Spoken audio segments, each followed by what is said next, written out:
Innal hamdalillah nahmaduhu wa nasta'inuhu wa nastaghfiruh wa na'udzu billahi min shururi anfusina wa min sayyiati a'malina. May yahdihillahu fala mudilla lahu wa may yudlil fala hadiya lahu. Asyhadu an la ilaha illallah wahdahu la syarika lahu wa asyhadu anna Muhammadan abduhu wa rasuluh. Allahumma shalli wa sallim wa barik ala sayyidina Muhammadin wa ala alihi wa man tabi'ahum bi ihsan ila yaumil amma ba'd. Fa ya ayyuhal muslimun, usikum wa nafsi bittaqwa faqad faza al-muttaqun. Wallahu ta'ala fi kitabihil karim. Ya ayyuhalladzina amanu taqullaha ya ayyuhalladzina amanu taqullaha wa qulu ya ayyuhalladzina taqullaha fattaqullaha wa la tamutunna illa wa antum muslimun. Ya ayyuhalladzina amanu qulu qawlan sadida yuslih lakum a'malakum wa yaghfir lakum dhunubakum wa may yuti' Allaha wa rasulahu faqad faza fawzan 'azima. Sidang salat Jumat rahmatullah bersyukur dan hari ini kita masih mendapatkan nikmat rahmat dari Allah Subhanahu wa taala. Dimudahkan kita melangkahkan kaki di masjid untuk melaksanakan salat Jumat. Semoga seluruh aktivitas yang kita lakukan setiap malam bagian dari syukur nikmat kita kepada Allah Subhanahu wa taala, sehingga siapa yang bersyukur nikmat ditambah. La in syakartum la azidannakum wa la in kafartum in 'adzabi lasyadid. Ma'asyiral muslimin rahimakumullah. Di kesempatan khutbah yang singkat izinkan dan sampaikan kemuliaan 10 hari terakhir di bulan Dzulhijjah. Allah memiliki 12 bulan. Inna iddatash syuhuri inda Allahi 12 syahran fi kitabillah yawma khalaqas samawati wal ardh minha arba'atun hurum. Di sisi Allah ada 12 bulan dan di antara 12 bulan itu ada 4 bulan yang mulia disebut dengan Ashhurul Hurum, bulan-bulan haram. Ketika disebut dalam redaksi Al-Quran atau hadis Nabi, bulan haram artinya bulan mulia. Ada tanah haram artinya tanah mulia. Ada Masjidil Haram artinya masjid yang mulia. Maka kita hari ini berada di bulan mulia karena disebutkan dalam hadis salasatun mutawaliyatun, 4 bulan mulia itu yang 3 berurutan, Dzulqa'dah, Dzulhijjah, Muharram. Yang satu sendiri yaitu kalau Rajab hari kita berada di bulan Dzulhijjah. Tanggal 1 Dzulhijjah kemarin dari Rabu, sekarang tanggal 3. Maka apa yang harus kita lakukan di bulan mulia ini? Allah itu Maha Murah. Allah menciptakan tempat-tempat spesial di mana orang beribadah di tempat spesial itu pahala bisa dilipat gandakan. Di Masjidil Haram pahala dilipat gandakan 100.000 kali. Di Masjid Nabawi Madinah pahala ibadah dilipat gandakan 1000 kali. Di Masjidil Aqsa Palestina beribadah dilipat gandakan 500 kali. Tapi tidak setiap orang beriman dimudahkan Allah berangkat ke Masjidil Haram, Masjidil Nabawi atau Masjidil Aqsa. Maka bentuk kemurahan Allah selain menciptakan tempat-tempat di mana ibadah pahala dilipat gandakan, namanya saroful makan, kemuliaan tempat. Allah juga menentukan waktu-waktu spesial di mana orang beribadah di waktu tersebut pahala juga dilipat gandakan. Itu yang kita sebut namanya sarofus zaman, kemuliaan waktu. Dan hari ini kita berada di hari Jumat yang berkah di bulan Dzulhijjah yang mulia. Tanggal 1 sampai tanggal 10 Dzulhijjah bukan hanya bulannya yang mulia dilipat gandakan seluruh pahala ibadah kita, tetapi Nabi mengatakan riwayat dari sahabat Ibnu Abbas, qala Nabi sallallahu alaihi wasallam, ma min ayyamin al-amalu shalihu fiha ahabbu ila Allah min tilkal ayyam. Tidak ada hari-hari di mana beribadah di hari-hari ini itu lebih dicintai kepada Allah dibanding selain hari-hari ini. Ketika mendengar sabda Nabi ini, para sahabat bertanya, bertanya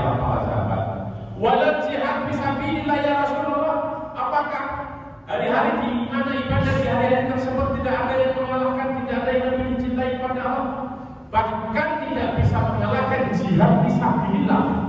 Bayangkan Bapak dan sahabat sekalian, jihad fisabilillah itu pertaruhannya ada nyawa dan harta.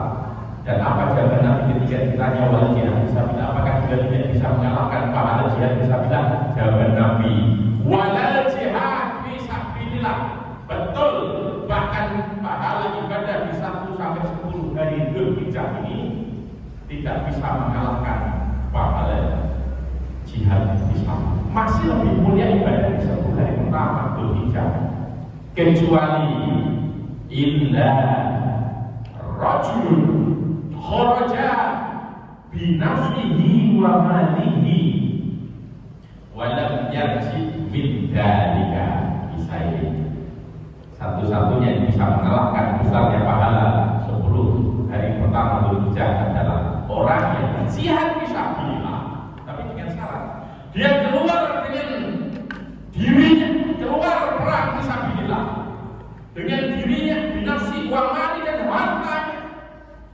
Kemudian walau yarji min dzalika bisairi, hartanya hilang habis, jiwa nyawanya melayang, dia pulang tinggal nama. Itulah satu-satunya yang bisa mengalahkan besarnya pahala tanggal 1 sampai tanggal 10 Dzulhijjah. Jihad fisabilillah, orang keluar dari rumahnya jihad dan tidak pulang, hartanya maupun nyawanya kecuali namanya. Karena itu apa yang kita atas untuk kita lakukan hari-hari yang sangat istimewa ini, masyaallah muslimin rahimahullah, perbanyak seluruh amal ibadah. Ibadah wajib kita tingkatkan kualitasnya, sholatnya yang khusyuk. Perbanyak ibadah-ibadah sunnah. Mulai tanggal 1 disunahkan puasa, tanggal 2 puasa, hari ini tanggal 3 puasa. Kalau kemarin lewat karena baru disampaikan di bukan cuma ini, masih ada hari-hari berikutnya. Terutama nanti di tanggal 8 Dzulhijjah disebut dengan Yaum Tarwiyah, yaitu tanggal 4 Juni. Tanggal 4 Juni itu bertepatan dengan 8 Dzulhijjah, di mana seluruh jamaah haji jutaan sedang berangkat dari Mina menuju ke Arafah. Maka kita yang berada di tanah air, lingkar kalender 4 Juni, 8 Dzulhijjah, puasa Tarwiyah. Pahalanya melebur dosa 1 tahun puasa sehari, kemuliaannya menghapus dosa 1 tahun. Hari berikutnya yaitu tanggal 9 Dzulhijjah, di mana jutaan umat Islam yang sedang melaksanakan haji berkumpul melaksanakan wukuf di Arafah. Maka yang tidak punya kesempatan tahun ini tidak wukuf di Arafah, tidak berangkat ke tanah suci, masih di tanah air, jangan kehilangan kemuliaan. Pastikan kita puasa sehari.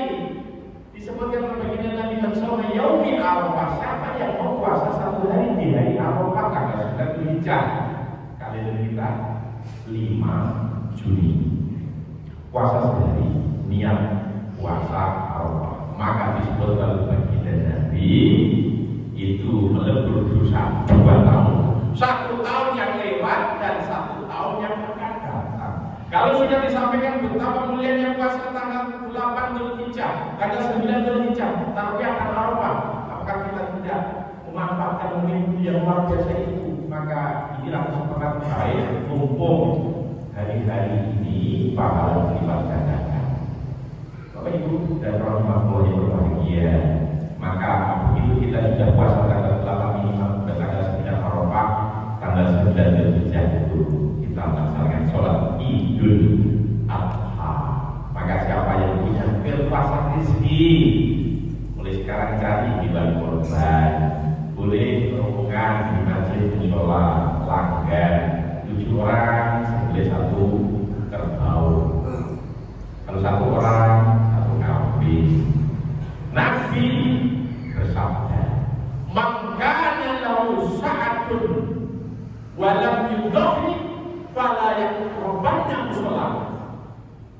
Menunjukkan memang status nyembelih korban di Idul Adha dan 3 hari berikutnya Nabi ayat tasik 11, 12, 13 Dzulhijjah. Hukumnya tidak wajib, tapi Nabi mengancam siapa yang punya kelebihan rezeki di hari Idul Adha 10 Dzulhijjah kok tidak mau nyembelih korban kambing, jangan dekat-dekat dengan masjid. Itu menurut para ulama dari sisi bahasa tapi sangat mencela. Udah jadi rezeki yang lebih kok tidak mau nyembelih korban. Dan karena itu kita perlu supaya Allah berikan kita rezeki yang berlimpah di setiap Idul Adha. Kita punya rezeki untuk membeli hewan korban, menyempurnakan ibadah. Ibadah di dalam Islam ada dua jenis. Pertama ibadah ritual ubudiyah, hubungannya kepada Allah, sholat, puasa. Tapi begitu tanggal 10 kita memilih korban, selain melaksanakan perintah Allah, itu juga punya dampak sosial karena itu dagingnya dibagi ke saudara tetangga yang membutuhkan. Karena itu saya sampaikan khusus Idul Kurban bagi daging dalam kondisi mentah biar menerima korban luasa.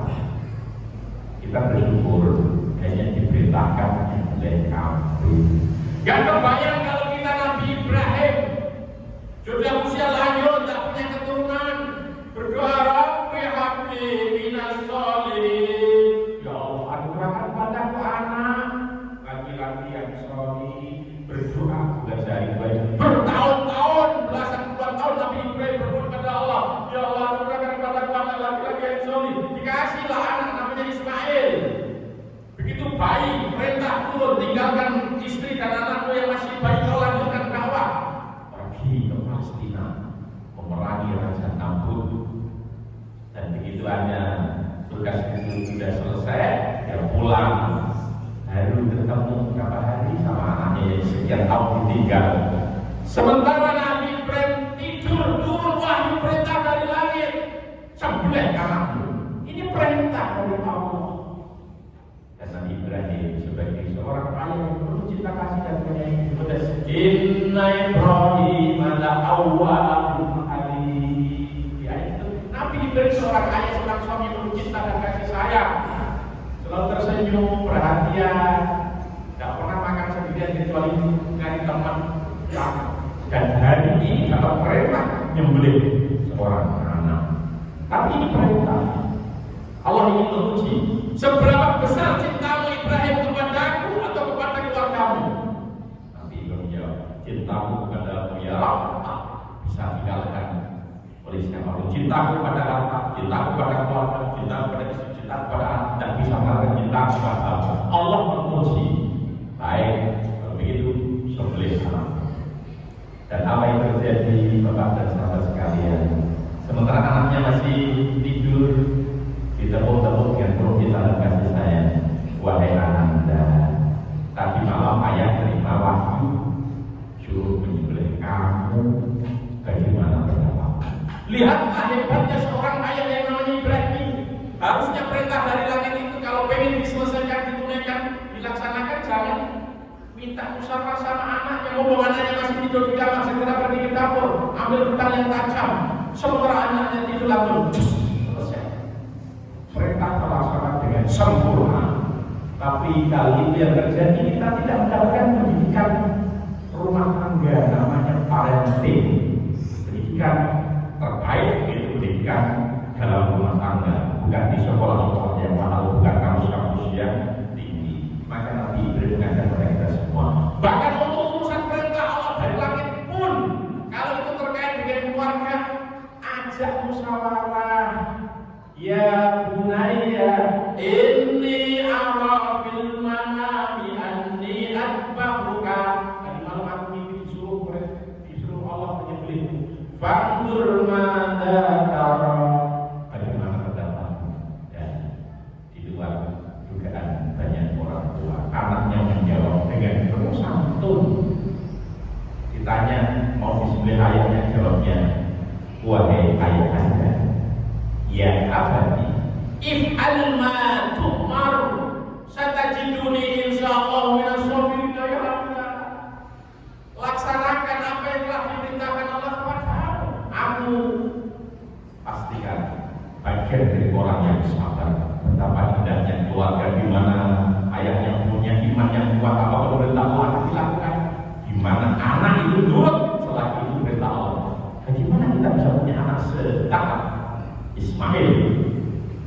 dia dididik oleh ayahnya hebat Ibrahim dalam pengasuhan ibu yang hebat namanya Ibu Hajar. Maka akhirnya digandenglah itu anak kecil, tangan kanan pegang pedang, tangan kiri gandeng anak menuju ke Jabal Qur'an. Di sepanjang jalan digoda oleh setan tidak terima. Ini satu-satunya kesempatan bagaimana Ibrahim tidak melaksanakan perintah Allah. Maka digoda anaknya Ismail, larilah, kau akan disembelih ayahmu sudah gila, gimana orang tua juga anak? Anaknya punya iman yang kuat, ambil kerikil dilemparilah setan-setan berupa manusia itu dilempari. Bismillahirrahmanirrahim, Bismillahirrahmanirrahim, lari setannya.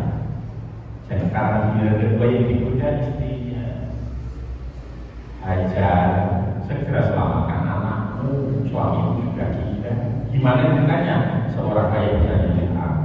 Anaknya saja kan mempan digoda setan, maka Hajar segera ngambil batu sedikit dilempari. Wajib saya wah Ibrahim Rahman, aku lempari ke setan demi meraih ridho Allah. Terakhir ini setelahnya yang nggak bunyi bukan yang kecil-kecil, jebranya setan langsung meminta Ibrahim, kau memang manusia teruji ketika disuruh tinggalkan anak istrimu, kau melaksanakan. Bahkan kau diancam dibakar hidup-hidup, kau masih melaksanakan.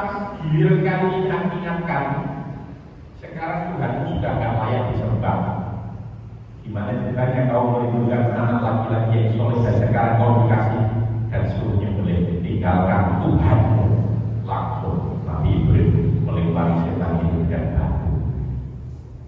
Hari ini prosesi itu dilaksanakan nanti habis sholat wukuf di Arafah sebelum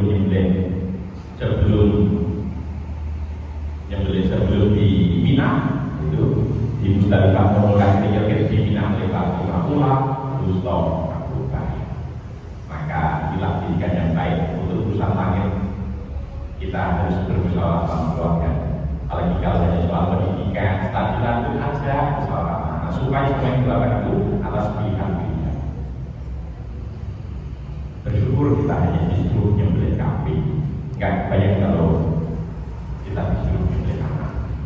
Maka betul-betul kita terima kasih Allah hanya disuruh aku nyembelih kambing nanti tanggal 6 Zulhijjah. Insyaallah akan aku tunaikan, mudah akan aku mendapatkan rezeki. Barakallahu lana wa lakum fil ayati wa nafa'ana bi ayati wa dzikri wa